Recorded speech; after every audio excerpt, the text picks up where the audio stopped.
मुझे वृद्ध आश्रम मत छोड़ो। मेरे बीमार होने से किसी को कोई फर्क नहीं पड़ता। अब इस बुढ़िया की किसी फिक्र, सब अपनी अपनी दुनिया में मस्त हैं। बहू और बच्चों को क्या दोष दें जब अपना ही बेटा मुझे नहीं समझता। मीरा जी फोन पर अपनी बेटी सीमा से शिकायत कर रही थीं।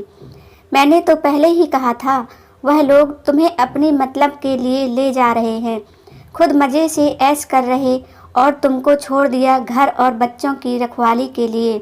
मैं तो अभी भी कह रही हूँ कि चुपचाप अपने गांव वापस चली जाओ। इन सब का एहसान लेने से अच्छा रूखी सूखी जैसा मिलेगा खा लेना। वैसे अम्मा, एक बात बताओ कि तुमने गांव वाला घर बबलू के नाम पर कर दिया क्या? वह लोग कहीं तुम्हें तंग तो नहीं करते कि घर उनके नाम कर दो? सीमा कुछ भेद लेने के लिए पूछने लगी। यह सब तो नहीं, लेकिन अभी कुछ दिन पहले तेरा भाई बबलू उस घर में मरम्मत करवाने गया था। अब क्या ठीक कराएगा मुझे क्या मालूम नहीं। मीरा जी तमतमाते हुए बोली। मम्मी जी, ओ मम्मी जी, खाना बन गया है, ले आऊं? बहू सुगंधा ने आवाज़ देकर पूछा। चल बेटा, फ़ोन रखती हूँ, बहू खाने के लिए बुला रही है, तुमसे बाद में बात करती हूँ।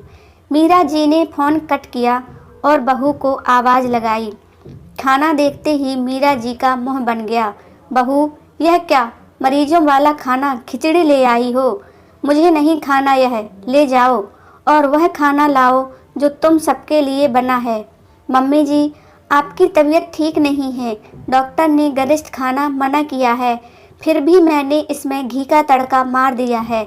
सुगंधा ने खिचड़ी को चम्मच से हिलाते हुए कहा। एक बात मैं तुमको बात नहीं समझ आती, मुझे नहीं खाना यह। मेरी बीमार होने से किसी को कोई फर्क नहीं पड़ता, फिर यह सब दिखावा किस लिए? मीरा जी ने जिद पकड़ ली। लेकिन मम्मी जी, आज मैंने सभी के लिए यही बनाया है, हम सभी भी यही खा रहे हैं। आपको ऐसा क्यों लगता है कि हमें आपकी कोई फिक्र नहीं? सुगंधा उदास होकर बोली। मैं सब जानती हूँ कि तुम लोगों की नज़र मेरे गांव वाले घर पर है। कान खोलकर सुन लो, किसी भी कीमत पर वह घर नहीं बेचूंगी। मीरा जी मुँह बनाते हुए खिचड़ी खाने लगी। शाम को जब बबलू घर आया तो मीरा जी के पास बैठकर चाय पी रहा था, तो मीरा जी उससे सुगंधा की शिकायत करने लगी। देख ले, अब तेरी पत्नी के राज में मुझे अच्छा खाना भी नहीं मिल रहा, खिचड़ी खिला खिलाकर मुझे मारेगी। मम्मी, आप क्या बोलती हैं? बोलने से पहले सोच लिया करो, वह ऐसा क्यों करेगी? आपकी तबीयत ठीक नहीं थी कल से, आपका पेट खराब है, इसलिए उसने खिचड़ी बनाई और सभी को उसने वही खिलाया। आपको बस लड़ने के फालतू मुद्दे चाहिए। कितनी बार आपसे कहा है कि यहाँ की बात दीदी को मत बताया करो, लेकिन आपको कुछ समझना ही नहीं है। बबलू गुस्से से बोला। क्यों ना बताऊं, बेटी है मेरी, मेरे सभी दर्द उसको पता होने चाहिए। क्या भरोसा तुम लोगों का? अभी घर मेरे नाम है, इसलिए उसके लालच में तुम दोनों मेरी सेवा कर रहे, सब जानती हूँ मैं। वैसे एक बात बता, कल तुम घर की चाबी मरम्मत के लिए लेकर गए थे, क्या हुआ? घर में मरम्मत कराई या फिर किसी को बेचने के इरादे से दिखाने ले गया था? मीरा जी ने शक की नज़रों से बबलू को देखते हुए बोली। बबलू कुछ देर तक मीरा जी को देखता रहा, फिर उठकर बोला। अम्मा, 2 दिन बाद संडे है, क्यों मुझे वृद्ध आश्रम छोड़ने का इरादा कर लिया क्या? मीरा जी ने ताने मारते हुए बोली। बबलू ने निरीह दृष्टि से मीरा जी की तरफ देखा और बिन कुछ कहे वहां से चला गया। मीरा जी शुरू से ही बहुत तेज तर्रार स्वभाव की थी, अपने ससुराल वालों से भी उनकी कुछ खास नहीं बन पाई, करती वही थी जो दिल में आए। बबलू के पापा ने गांव में अपनी पुश्तैनी ज़मीन पर घर बना लिया और रिटायरमेंट के बाद मीरा के साथ वहीं रहने लगे। बड़ी बेटी सीमा और बबलू की शादी भी उसी घर से हुई थी। बबलू की अपनी नौकरी थी, इसलिए वह परिवार के साथ शहर में ही बस गया। सीमा की शादी वहीं पास के ही गांव के जमींदार के बेटे से हो गई, जो अब राजनीति में सक्रिय हो गया। पापा के मरने के बाद बबलू मीरा जी को अपने साथ ले आया, लेकिन मीरा जी सुगंधा के साथ समायोजन नहीं बैठा पा रही थीं।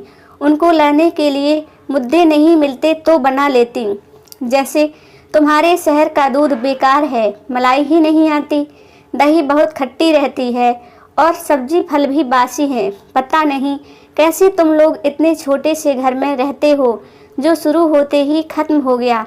यहाँ सब मतलबी लोग हैं। अगर बच्चे पास आकर बैठें तो उनसे ही सुगंधा की बुराई करने लगती। तुम्हारी मम्मी को कपड़े पहनने का ढंग नहीं है, अच्छा खाना नहीं बनाती, तुम लोगों को छोड़कर अपनी सहेलियों के साथ पार्टी करती रहती हैं और भी ना जाने क्या क्या, इसलिए बच्चे भी दादी से दूर ही रहते। सुगंधा और बबलू कितना भी उनके बारे में अच्छा सोचें, उन्हें लगता कि यह सब उनकी प्रॉपर्टी के लिए कर रहे हैं और कुछ हद तक यह बात उनके दिमाग में उनकी बेटी सीमा ने भी डाल दी थी।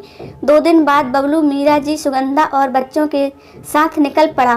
मीरा जी थोड़ी डरी और चुप थी क्योंकि उन्हें ऐसा लग रहा था कि बबलू उन्हें पक्के तौर पर वृद्ध आश्रम ही ले जा रहा है।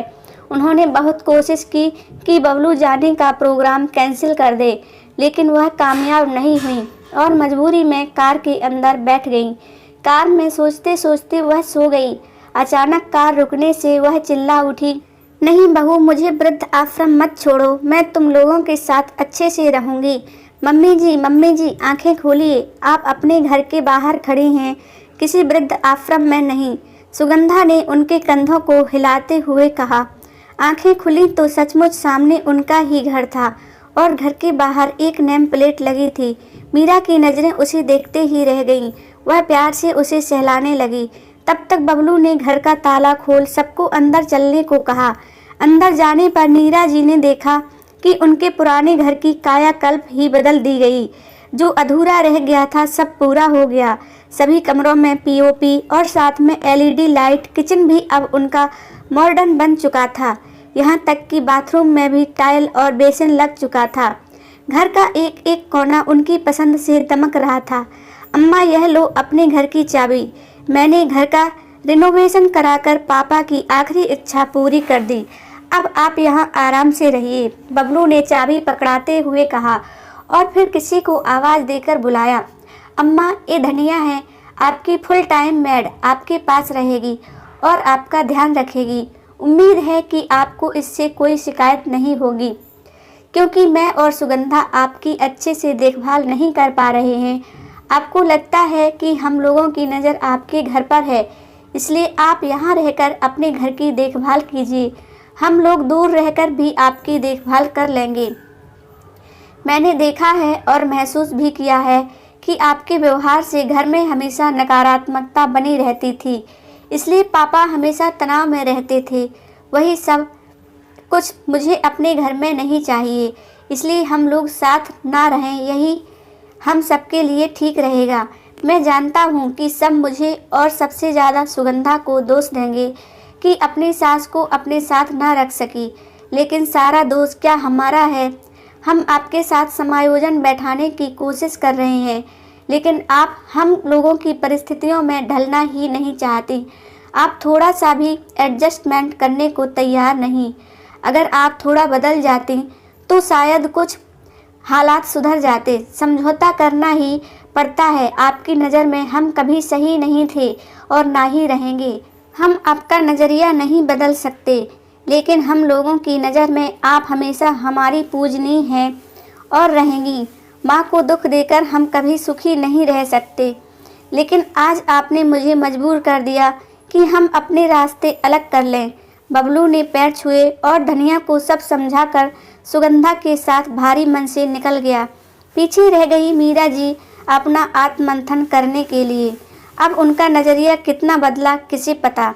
दोस्तों, आपको क्या लगता है कि बबलू ने जो निर्णय लिया वह सही था या मीरा जी सही थी? परिवार तभी प्यार से चलते हैं जब पुरानी पीढ़ी भी वक्त के साथ बदलकर नई पीढ़ी को अपनाए। हमेशा दोष नई पीढ़ी को नहीं दे सकते, बात सिर्फ सही नज़र और सही नज़रिए की होती है। दोस्तों, कैसी लगी आपको यह कहानी? कमेंट करके ज़रूर बताना और अगर अच्छी लगी हो तो एक लाइक ज़रूर कर देना। कहानी सुनने के लिए बहुत बहुत धन्यवाद।